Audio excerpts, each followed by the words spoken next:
Welcome back to 405 Sports. Today we are talking about UFC 290, which just might be the best card of the year. Now, when I went back and thought about it, 283 was a pretty good card in Brazil. 284 was a pretty good card in Australia. 285 was arguably the best card. It was in Vegas. 86 was decent in London. 87 was pretty good in Miami. 88 and 89 probably wouldn't be on my list of top ones, but I would say 85, 87, and 90 right now are looking like the runners for best cards of the year. So let's go ahead and get right into it. Alexander Volkanovski defends his featherweight belt, and I'll be honest, it was in dominant fashion. It really was. Yair definitely I feel like Yair could have a chance of winning against Volk because he's just so awkward. He's not like Max. He's definitely different than Max, and I don't know, man. Volk was obviously just heavy set on that ground game, which you didn't really know going into this fight how he was going to approach it, but he definitely chose the right route, not really worrying too much about getting those strikes in. It was really worrying about getting those takedowns in and level changes, and, he was great. Now, he even used it to get the finish. He kind of rocked Yair, and then he used the takedown, and then next thing you know, he's in ground and pound, and Alexander Volkanovski is one of the best ground and pound fighters of all time, and I stand by that. And, it was looking like it was going to be... Actually, I will say that third round, before the finish, I feel like Yair was going to win that round. So, I don't know. Alexander Volkanovski just proves he is, in my opinion, the number one pound-for-pound fighter in the world. But obviously that's John Jones. I don't know, man. The dude's tough. I guess you do Ilia Topuria next. I feel like you got to do Ilia versus Brian Ortega, and I feel like that. Obviously, Brian wouldn't get a title fight if he won, but Ilia would automatically be the challenger. I think Max, as much as I love Max, I'm a huge Max fan. The win over the Korean Zombie just isn't going to be enough. I feel like Max would need one more. And honestly, if you wanted to, Volk wants to move up. If Max beats the Korean Zombie, book. It's so hard to do all this stuff because Volk wants to fight Islam. Charles wants to fight Islam, but Islam isn't really going to have an opponent for 294. So it's going to be confusing, and it's going to be really tough to figure out how these matchups work. But realistically, have Max, if he beats the Korean Zombie, which he most likely will, that happens. And then I guess you do him and Topuria maybe, even that. So I think Topuria needs one more. I understand that Josh Emmett he's a great fighter. I just feel like he needs one more. Pantoja versus Moreno. This fight was very, very close. This is arguably going to be fight of the year. And, I don't know, man. I think Moreno underestimated Pantoja's ground game. I really do. He was able to get those takedowns pretty easily, but I will say Brandon Moreno had a lot of reversals. I think he had 3 of them, and I don't know. It was a close fight. The scorecards were very weird on that one, but I think you could have went 48-47 either way. I really do. I don't know, man. It was such a good fight. And now you almost wonder, do you run the fight back? Because technically he holds 2 wins. I know it's 3, but technically he holds 2 wins over Moreno. But it's Moreno gave him a fight. Moreno could have won the card or won on the cards. And I don't think people would have been that mad. I saw a lot of people saying that they thought he won the fight. So I will say Pantoja, that dude has a chin. Another thing I guess that goes for Moreno too, but another thing about Pantoja is we didn't know how his cardio would look because he's never been in the 4th round, and guess what? He showed up. Now obviously the takedowns were what got him there, and that makes it easier for a guy, but I don't know if you do him versus Royval next or what, or doing a rematch. I feel like that kind of stinks for Royval because he's hot right now, and I don't know. Flyweight division, though. Remember, this division was going to be cut, so this is always cool to see that they have good fights down there. Robert Whittaker versus Dracus du Plessis. I don't want to talk about this one. It makes me so mad. But the good thing about it is Izzy has a new challenger, and Dracus du Plessis is that guy.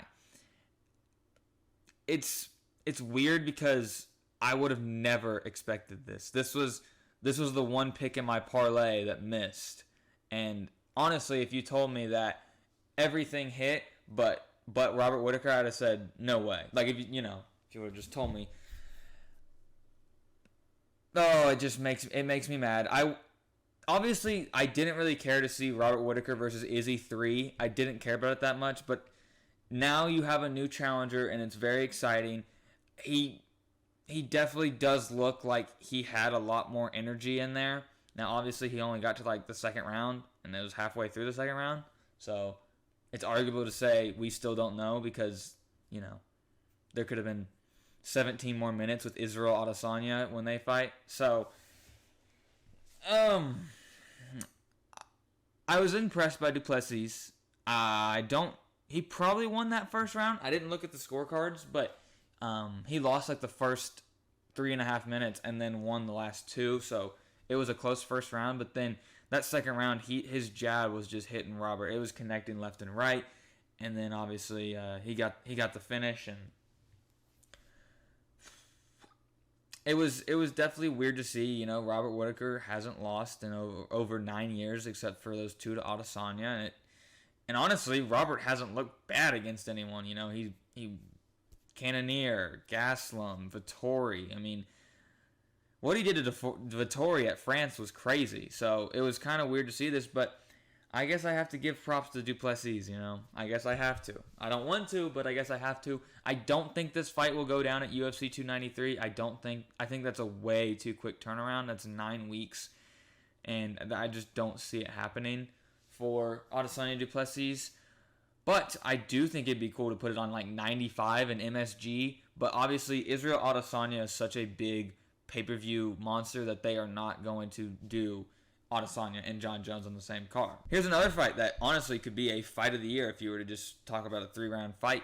Jalen Turner, Dan Hooker. What a fight it was. I did watch this one pretty handily as a rewatch, and I did think Dan got the win. I thought he got it live, and I thought he got it in the rewatch. And honestly, I think it just came down to I think Jalen Turner maybe kind of gassed himself a little bit trying to go for the kill, and it kind of paid off in those later rounds. You could just tell he wasn't in it as much just because I feel like he used a lot to try to get him out of there in that first round. And even in that second round, he had a time when he landed that head kick. I don't know how Dan stood up straight. I mean, I don't know. Dan's a beast. I mean, I love to see this for Dan, 2-fight win streak for the guy. So that's awesome because if you remember, like, this guy was going to fight for the title if he beat Poirier. And then he had lost to Poirier.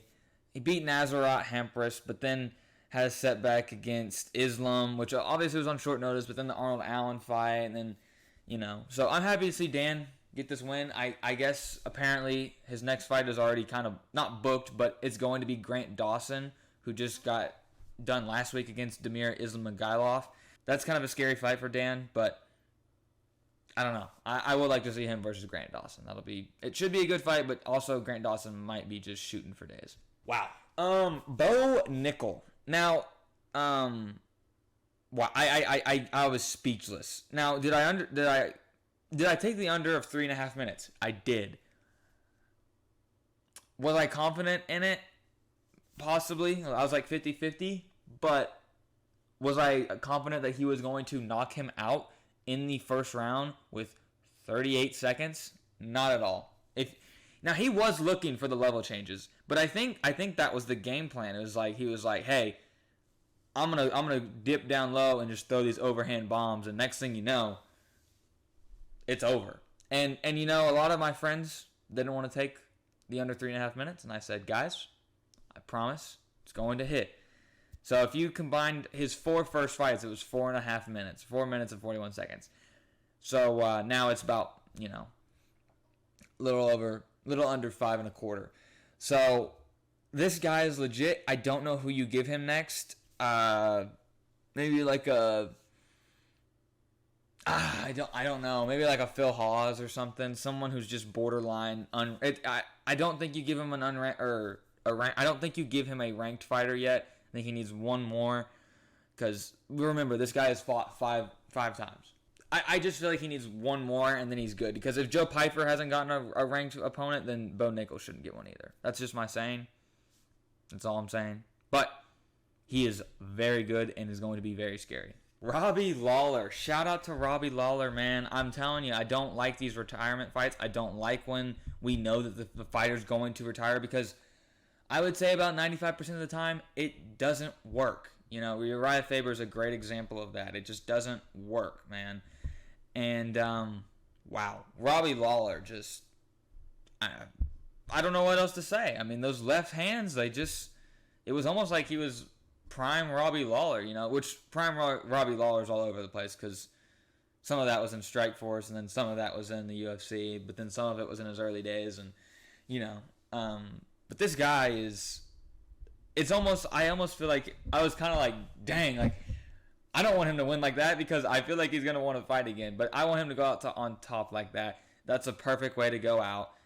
Being the underdog too. So shout out to Robbie Lawler. That's all I know. I wish I could have watched more of his fights growing up, but shout out Robbie Lawler. Tatsuro Tairi, I'm not going to lie, he won the unanimous decision, but this is like the third time that he's been in trouble in these fights in the grappling exchanges, and he just kind of scares me just a tad bit in the grappling exchanges just because I feel like I believe he got his back taken in his first UFC fight, and he's undefeated. He's a great fighter overall. And maybe the catch weight kind of messed him up because obviously they were at 130 pounds and maybe Edgar got to bulk up a little bit more than, you know, Tatsuro.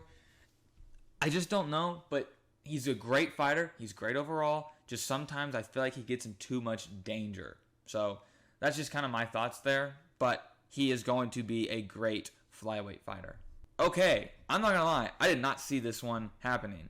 If you'd have told me Gomez were to beat Yasmin by first round KO, I would have said no. No way.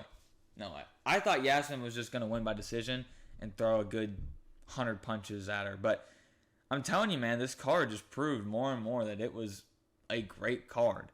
Jimmy Crute, man, you hate to see it happen to the guy.